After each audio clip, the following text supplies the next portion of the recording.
Hi! In front of me is Motorola Moto G60s, and today I would like to show you how you can customize theme of your keyboard on this smartphone. Start by opening Settings. Following that, scroll all the way down, choose System, Languages and Input, On-Screen Keyboard, and finally Keyboard. Then go into Theme and tap on this plus icon under My Themes. Select the photo that you wish to apply by clicking on the chosen one, pinch it to scale and drag it to move. When you're ready, select Next and adjust brightness by swiping left or right.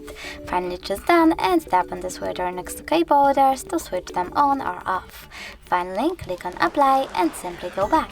As you can see, theme of my keyboard was successfully customized. Thanks so much for watching. If you enjoyed this video, leave a like, comment and definitely subscribe. Bye!